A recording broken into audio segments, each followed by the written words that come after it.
Biotechnology എന്ന് പറഞ്ഞത് micro mediated ആയിട്ടുള്ള പ്രോസസ്സാണെന്ന് പറഞ്ഞു. സോ മൈക്രോ ഓർഗാനിസത്തിനെ കൊണ്ട് നമ്മളുണ്ടാക്കുന്ന എല്ലാ പ്രോസസ്സുകളിലൂടെ ഉണ്ടാകുന്ന പ്രോഡക്റ്റുകൾ ലാർജ് സ്കെയിലായിട്ട് പ്രൊഡ്യൂസ് ചെയ്യണമെങ്കിൽ അത് നമ്മളിപ്പോൾ പറയുന്ന മോഡേൺ ബയോടെക്നോളജി ആയി. സോ ഇതിനെ ലാർജ് സ്കെയിൽ പ്രൊഡ്യൂസ് ചെയ്യണമെങ്കിൽ നമ്മളതിൽ ഈ ജൈവ സാങ്കേതിക വിദ്യ അഥവാ ബയോടെക്നോളജിയിൽ അപ്ലൈ ചെയ്യേണ്ട 2 പ്രിൻസിപ്പിൾസ് ഉണ്ട്. 2 കോർ ടെക്നിക്കുകളാണ് ഈ ബയോടെക്നോളജിയുടെ പ്രിൻസിപ്പിൾസ് ആയിട്ട് വരുന്നത്. 2 കോർ ടെക്നിക്സ് അത് ഏതൊക്കെയാണെന്ന് നോക്കാം. 2 കോർ ടെക്നിക്സിൽ ഒന്ന് ജനറ്റിക് എൻജിനീയറിങ്. സോ ഈ ജനറ്റിക് എൻജിനീയറിംഗ് ആണ് ഇതിൻ്റെ മെയിൻ ഒരു ഇതെന്ന് പറയുന്നത്. സോ ബയോടെക്നോളജി എന്ന് പറയുമ്പോൾ അതിൽ മെയിൻ ഇമ്പോർട്ടൻ്റ് ആയിട്ടുള്ള പ്രിൻസിപ്പിൾ എന്ന് പറയുന്നത് ജനറ്റിക് എൻജിനീയറിംഗ് ആണ്. സോ നമുക്ക് ആവശ്യമുള്ള പ്രോഡക്റ്റുകളെയൊക്കെ നമ്മൾ പ്രൊഡ്യൂസ് ചെയ്യുന്നത് ത്രൂ ജനറ്റിക് എൻജിനീയറിങ്ങിലാണ്. അതാണ് അതിൻ്റെ main principle. So genetic engineering എന്ന് പറഞ്ഞാൽ എന്താണ്? Techniques to alter the chemistry of genetic material. Genetic material എന്ന് പറയുന്നത് DNA, RNA. So DNA and RNA പോലത്തെ ജനറ്റിക് മെറ്റീരിയലിൻ്റെ കെമിസ്ട്രി. സോ DNAക്ക് ഒരു സ്ട്രക്ചർ ഉണ്ട്, RNAക്ക് ഒരു സ്ട്രക്ചർ ഉണ്ട്. സോ ആ ജനറ്റിക് മെറ്റീരിയലിൻ്റെ കെമിസ്ട്രി ഓൾട്ടർ ചെയ്യുക, ചേഞ്ച് ചെയ്യുക, and to introduce these into host organism. So genetic material എന്താണോ, DNA ആണോ RNA ആണോ, ആ ജനറ്റിക് മെറ്റീരിയലിൻ്റെ കെമിസ്ട്രി അല്ലെങ്കിൽ അതിൻ്റെ സ്ട്രക്ചർ ചേഞ്ച് ചെയ്തുകൊണ്ട്, ഓൾട്ടർ ചെയ്തുകൊണ്ട് ആ ചേഞ്ച്ഡ് ആയിട്ടുള്ള സ്ട്രക്ചർ നമ്മൾ എന്ത് ചെയ്യുന്നു, introduce these change structure of genetic material ഉള്ളത് ഇൻ ടു ഹോസ്റ്റ് ഓർഗാനിസം. ഒരു ഹോസ്റ്റ് ഓർഗാനിസത്തിലേക്ക് ഈ ജനറ്റിക് മെറ്റീരിയലിൻ്റെ സ്ട്രക്ചർ ഓൾട്ടർ ചെയ്തത് നമ്മൾ ഇൻട്രൊഡ്യൂസ് ചെയ്ത് കൊടുക്കുന്നു. ആൻഡ് ദസ് എന്ത് സംഭവിക്കുന്നു? Change the phenotype of host organism. Host ഓർഗാനിസത്തിൻ്റെ ഫീനോടൈപ്പ്, അതിൻ്റെ ആ ഒരു എക്സ്റ്റേണൽ അപ്പിയറൻസ് അല്ലെങ്കിൽ മോർഫോളജിക്കലായിട്ടുള്ള ക്യാരക്ടറിൽ ചേഞ്ച് വരുന്നു. കാരണം അതിൻ്റെ ജനറ്റിക് മെറ്റീരിയൽ ഓൾട്ടർ ചെയ്തു. സോ ഒരു ഓർഗാനിസത്തിൻ്റെ ജനറ്റിക് മെറ്റീരിയൽ ഓൾട്ടർ ചെയ്ത് കഴിഞ്ഞാൽ അത് DNA അല്ലെങ്കിൽ RNA ഏതാണെങ്കിലും അതിൻ്റെ ജനറ്റിക് മെറ്റീരിയൽ അതിൻ്റെ കെമിസ്ട്രി അല്ലെങ്കിൽ അതിൻ്റെ സ്ട്രക്ചർ ഓൾട്ടർ ചെയ്ത് കഴിഞ്ഞാൽ, ചേഞ്ച് വരുത്തി കഴിഞ്ഞാൽ ഡെഫിനറ്റ്ലി ആ ഓർഗാനിസത്തിൻ്റെ ഫീനോടൈപ്പ് അല്ലെങ്കിൽ എക്സ്റ്റേണൽ അപ്പിയറൻസിൽ, മോർഫോളജിക്കൽ അപ്പിയറൻസിൽ മാറ്റം വരും. ബിക്കോസ് നമുക്കറിയാം DNA അല്ലെങ്കിൽ RNA നമ്മുടെ ആ ജനറ്റിക് മെറ്റീരിയലാണ് നമ്മുടെ ബ്ലൂ പ്രിൻറ്റ് എങ്ങനെ ഇരിക്കുമോ അതിനനുസരിച്ച് നമ്മളുടെ ആ ഫീനോടൈപ്പ് അങ്ങനെ പ്രകടമാവും. സോ ആ ബ്ലൂ പ്രിൻറ്റിൽ എന്തെങ്കിലും ചേഞ്ച് വന്നു കഴിഞ്ഞാൽ ഡെഫിനറ്റ്ലി നമ്മളുടെ ആ ഫീനോടൈപ്പിലും മാറ്റം വരും. സോ ബയോടെക്നോളജിയിൽ യൂസ് ചെയ്യുന്ന പ്രിൻസിപ്പിളിൽ ആദ്യത്തെയാണ് നമ്മൾ പറയുന്നത് ജനറ്റിക് എൻജിനീയറിങ്. നമ്മൾ എന്താ ചെയ്യുന്നത്? ടെക്നിക്കുകൾ ഉപയോഗിച്ച് ജനറ്റിക് മെറ്റീരിയൽ എന്താണോ അതിൻ്റെ കെമിസ്ട്രി ഓൾട്ടർ ചെയ്യുന്നു, എന്നിട്ട് അതിനെ ഒരു ഹോസ്റ്റ് ഓർഗാനിസത്തിലേക്ക് ഇൻട്രൊഡ്യൂസ് ചെയ്യുന്നു. സോ ഹോസ്റ്റ് ഓർഗാനിസത്തിൻ്റെ ജനറ്റിക് മെറ്റീരിയൽ നമ്മൾ ഓൾട്ടർ ചെയ്തിട്ട് അതിലേക്ക് ഇൻട്രൊഡ്യൂസ് ചെയ്യുന്നു.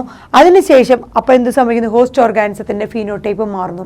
സോ നമുക്ക് ആവശ്യമുള്ള തരത്തിലുള്ള ഒരു ഫീനോടൈപ്പ് ആക്കി അല്ലെങ്കിൽ ഒരു പ്രോഡക്റ്റാക്കി മാറ്റാൻ വേണ്ടി നമ്മൾ എന്ത് ചെയ്യുന്നു? അതിൻ്റെ ജനറ്റിക് മെറ്റീരിയൽ ചേഞ്ച് ചെയ്യുന്നു. സോ ചേഞ്ച് ചെയ്ത ജനറ്റിക് മെറ്റീരിയൽ, ഓൾട്ടർ ചെയ്ത ജനറ്റിക് മെറ്റീരിയൽ അനുസരിച്ചുള്ള ഒരു ഫീനോടൈപ്പ് അത് മിക്കവാറും നമ്മൾ നമ്മുടെക്ക് ഏത് തരത്തിലുള്ള പ്രോഡക്റ്റാണോ, ഡിസൈർഡ് ആയിട്ടുള്ള പ്രോഡക്റ്റാണോ വേണ്ടത് അതിനനുസരിച്ചായിരിക്കും നമ്മൾ ഈ ജനറ്റിക് മെറ്റീരിയലിൻ്റെ സ്ട്രക്ചർ അല്ലെങ്കിൽ കെമിസ്ട്രി ഓൾട്ടർ ചെയ്തിട്ടുണ്ടാവുക. സോ അതിനനുസരിച്ചുള്ള എക്സ്പ്രഷൻ അല്ലെങ്കിൽ ഫീനോടൈപ്പ് ആ ഹോസ്റ്റ് ഓർഗാനിസം കാണിക്കുന്നു.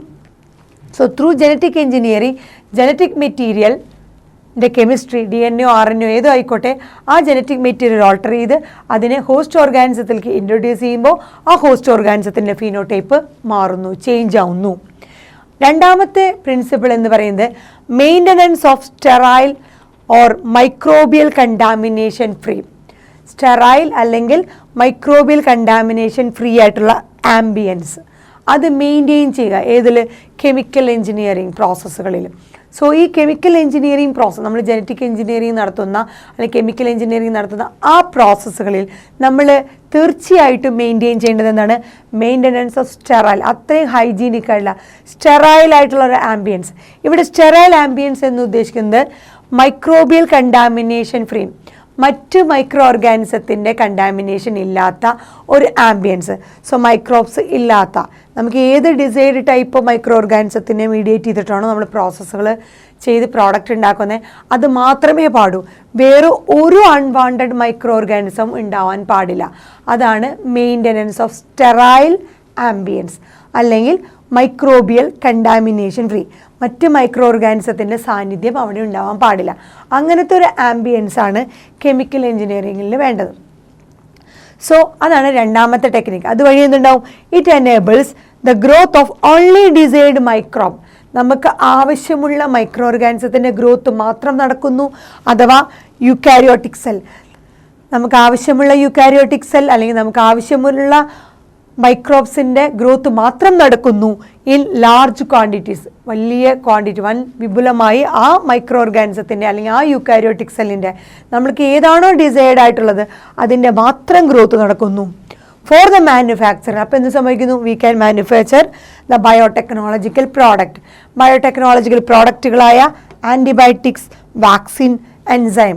നമ്മൾ ആൻറ്റിബയോട്ടിക്സിൽ നിന്ന് അല്ലെങ്കിൽ അതുപോലെ ബയോടെക്നോളജിയിൽ നിന്ന് പ്രൊഡ്യൂസ് ചെയ്യാൻ ഉദ്ദേശിക്കുന്ന എന്തൊക്കെ പ്രോഡക്റ്റുകളാണോ, വാല്യുബിൾ ആയിട്ടുള്ള പ്രോഡക്റ്റുകളാണോ ലാർജ് സ്കെയിൽ പ്രൊഡ്യൂസ് ചെയ്യാൻ ഉദ്ദേശിക്കുന്നത്, ഫോർ എക്സാമ്പിൾ ആൻറ്റിബയോട്ടിക്സ് ആവാം, വാക്സിൻസ് ആവാം, അല്ലെങ്കിൽ എൻസൈംസ് ആവാം.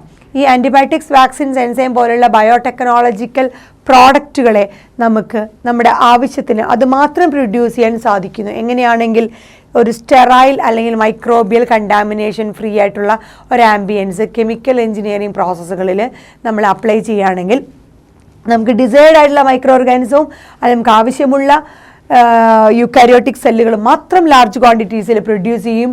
ആ മൈക്രോ ഓർഗാനിസം അല്ലെങ്കിൽ യുക്കാരിയോട്ടിക് സെല്ല് നമുക്ക് ഈ പറഞ്ഞ ബയോടെക്നോളജിക്കലായിട്ടുള്ള പ്രോഡക്റ്റുകളെ പ്രൊഡ്യൂസ് ചെയ്യാൻ സഹായിക്കുകയും ചെയ്യുന്നു. Antibiotics, vaccines, enzyme. ഇതാണ് രണ്ട് മെയിൻ കോർ ടെക്നിക്കുകൾ. ഈ രണ്ട് കോർ ടെക്നിക്കുകളാണ് ബയോടെക്നോളജിയുടെ പ്രിൻസിപ്പിൾസ് എന്ന് പറയുന്നത്. ഒന്ന് ജനറ്റിക് എഞ്ചിനീയറിംഗ്, നമ്മൾ ഉദ്ദേശിക്കുന്ന ഹോസ്റ്റ് ഓർഗാനിസത്തിൻ്റെ കെമിസ്ട്രി അല്ലെങ്കിൽ അതിൻ്റെ ജനറ്റിക് മെറ്റീരിയൽ ഓൾട്ടർ ചെയ്യുന്നു. സോ നമ്മൾ ഒരു ജനറ്റിക് മെറ്റീരിയൽ ഓൾട്ടർ ചെയ്തിട്ട് ആ ജനറ്റിക് മെറ്റീരിയൽ നമ്മുടെ ഹോസ്റ്റ് ഓർഗാനിസത്തിലേക്ക് ഇൻട്രൊഡ്യൂസ് ചെയ്യുമ്പോൾ ഹോസ്റ്റ് ഓർഗാനിസത്തിൻ്റെ ഫീനോടൈപ്പ് നാച്ചുറലായിട്ട് ചേഞ്ച് ചെയ്യുന്നു. അത് ത്രൂ ജനറ്റിക് എഞ്ചിനീയറിംഗ്. നമ്മൾ അവിടുത്തെ ജീനുകളെയാണ് കൺട്രോൾ ചെയ്യുന്നത്. ജീനുകൾ നമ്മൾ ആവശ്യമുള്ള തരത്തിൽ നമ്മളതിനെ ഓൾട്ടർ ചെയ്തെടുത്ത് ആ തരത്തിലുള്ള ഫീനോടൈപ്പ് എക്സ്പ്രസ് ചെയ്യുന്നു. രണ്ടാമത് നമുക്ക് ആവശ്യമുള്ള ഒരു ടൈപ്പ്, ഡിസൈർഡ് ടൈപ്പ് മൈക്രോബ്സിനെയോ ഡിസൈർഡ് ആയിട്ടുള്ള യുക്കാരിയോട്ടിക് സെല്ലുകളെ മാത്രം പ്രൊഡ്യൂസ് ചെയ്യാൻ വേണ്ടിയിട്ട് നമ്മൾ സ്ട്രിക്റ്റായിട്ട് ഒരു സ്റ്റെറൈൽ ആംബിയൻസ് അല്ലെങ്കിൽ മറ്റ് മൈക്രോബിയൽ ഓർഗാനിസം ഇല്ലാത്ത മൈക്രോബിയൽ കണ്ടാമിനേഷൻ ഫ്രീ ആയിട്ടുള്ള ഒരു ആംബിയൻസ് ക്രിയേറ്റ് ചെയ്യുമ്പോൾ നമ്മൾ ഉദ്ദേശിക്കുന്ന തരത്തിലുള്ള ബയോടെക്നോളജിക്കൽ പ്രോഡക്റ്റുകൾ മാത്രം പ്രൊഡ്യൂസ് ചെയ്യുന്നു. For example antibiotics, vaccines and enzyme. So ഈ ബയോടെക്നോളജിയുടെ പിതാവ് എന്നറിയപ്പെടുന്നത് ഫാദർ ഓഫ് ജനറ്റിക് എഞ്ചിനീയറിംഗ്. ബയോടെക്നോളജിയുടെ ഏറ്റവും ഇമ്പോർട്ടൻ്റ് ആയിട്ടുള്ള ഒരു ഇതാണ് പ്രിൻസിപ്പിളാണ് നമ്മൾ പറഞ്ഞ ജനറ്റിക് എഞ്ചിനീയറിംഗ്. സോ ഈ ജനറ്റിക് എഞ്ചിനീയറിംഗിൻ്റെ ഫാദർ എന്ന് പറയുന്നത് പോൾ ബെർഗാണ്. സോ പോൾ ബെർഗിന് പിന്നീട് അദ്ദേഹത്തിൻ്റെ വർക്കിന് നോബൽ പ്രൈസ് കിട്ടിയിട്ടുണ്ട്. So Paul Berg father of genetic engineering എന്ന് അറിയപ്പെടുന്നു.